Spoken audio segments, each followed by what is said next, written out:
अस्सलाम वालेकुम नाज़रीन, ताज़ 92 न्यूज़ के साथ मैं हूं नाइला भट्टी। चलते हैं आज की अहम खबर की तरफ।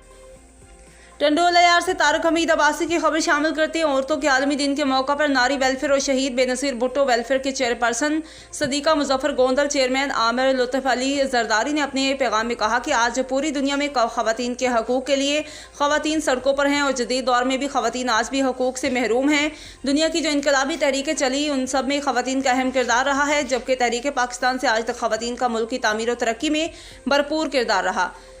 पाकिस्तानी ख़वातीन ने आमरीत में जमहूरियत के लिए भरपूर जदोजहद की। बेगम नुसरत भुट्टो और शहीद बेनज़ीर भुट्टो की रहनुमाई में अवाम ने कामयाबियाँ हासिल की। इसी तरह पूरी दुनिया भर में ख़वातीन मर्द के शाना बिशाना खड़े होकर अपने भरपूर किरदार अदा किया। उन्होंने मज़ीद कहा कि आज भी ख़वातीन ज़ुल्म और तशद्दुद के वाक़यात रोनमा हो रहे हैं, जबकि अदालतों में भी ख़वातीन को इंसाफ नहीं मिल रहा, जबकि थानों में बेगुनाह ख़वातीन पर मुकदमात दर्ज करके हरासा किया जा रहा है। ख़वातीन के हकूक़ के लिए दुनिया भर में तंजीमें अपना काम कर रही हैं। उन्होंने कहा कि हुकूमत में ख़वातीन को 50% कोटा दिया जाए और उन्हें सरकारी नौकरियों में कोटा मुकर्रर किया जाए। उन्होंने कहा कि मुल्क की मुआशी, समाजी और सियासी तरक्की में ख़वातीन का बहुत बड़ा किरदार है।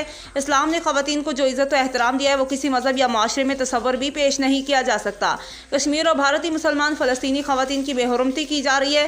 मगरबी ममालिक में जो हिजाब पर पाबंदी लगाई जाती है, तहफ़्फ़ुज़ हकूक़ निस्वां के अलंबरदार तंजीमें इस पर खामोश क्यों हैं? इस मौका पर ज़िले साइमा मुजफ्फर जनरल सेक्रेटरी मुनव्वर अयाज भी मौजूद थे।